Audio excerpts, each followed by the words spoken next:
Allora Mondo, sabato 21 novembre 2020. Mamma mia, dove sito che te vedo così in alto? Sito su monte? Sì. Sito Monte Grappa? No. Sito Monte Rosa? No. Sito Monte Bianco? No. E dove sito? Moi sito e Monte Belluna. Eccomi qua. Allora, fermo vedere il duomo di Monte Belluna, sono i bugiari, dice che su bugiaro. Allora signori, mettete comodi, come che si dice dai miei parti, duri banchi, perché sto video qua, come dice il Vindicator Veritas, farà tremare i polsi, farà geliare il sangue nelle vene, farà togliere il fiato e provocherà più morti del coronavirus. Quindi voi donne preparate il moccio. Allora, quello che sto per farvi vedere, aspetta, metto prima il cartello di avvertenza, eccolo qua.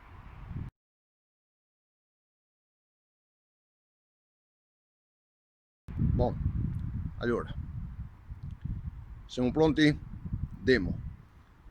Ho portato Dulcinea a sistemare da Cicli Europa Cervelin. Aspetta, scriviamo pubblicità, prima chi mi denuncia per pubblicità occulta. Ho portato Dulcinea a sistemare da Cicli Europa Cervelin a Cittadella, dove Sergio e Andrea, i maghi delle bike, mega riconsegna sto gioiellino qua. Pronti? Demo? Vai!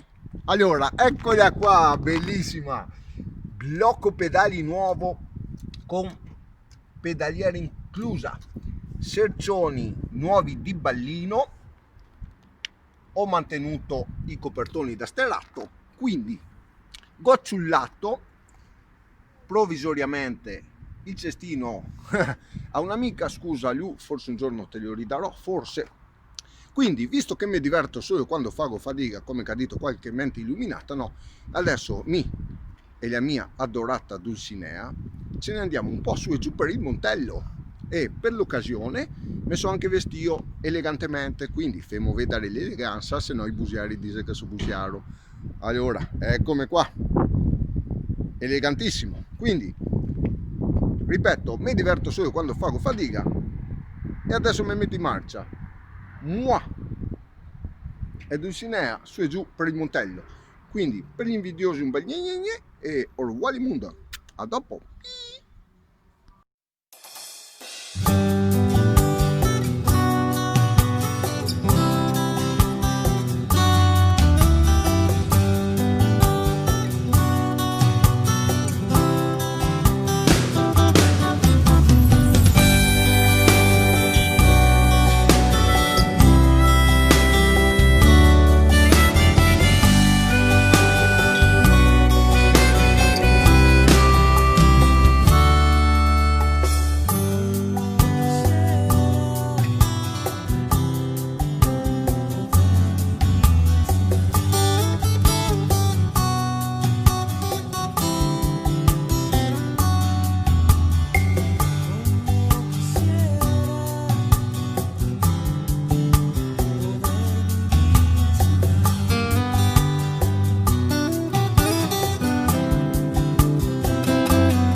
Allora, visto che mi diverto solo io quando faccio fatica, so a metà divertimento. Mamma mia, dove sito? Eccomi qua dove sito, nel Vese della Battaglia. Da Montebelluna fino qua a 18 km con Dulcinea. Dobbiamo vedere Dulcinea, se no i bugiari dicono che sono bugiaro. Adesso mi metto subito in marcia prima che fa buio, perché ho paura del buio. E quindi in altri 18 km del ritorno con Dulcinea, rifemo vedere Dulcinea, se no i bugiari ridicono che sono bugiaro. Quindi, grazie del cuore ancora i fiori del cervellino, Michele e Sergio e Andrea che mega da sto gioiello, cazzo, guarda che roba, mamma mia. Quindi, qua divano tauri, disagiati umani, eccetera, eccetera, facebookiani un bel gne. Adesso risalgo sulla mia Dulcinea, anzi, come disse qualcuno, sulla mia amata e adorata Dulcinea, e ritorno verso Montebelluna. Mamma mia, sito sicuro di fargliela. E beh, dai, che c'è qualche discesina, quindi non c'è, come si dice, per ogni soluzione che c'è un problema. Niente paura, au revoir. Fermo a vedere ancora. Mamma mia, mamma mia.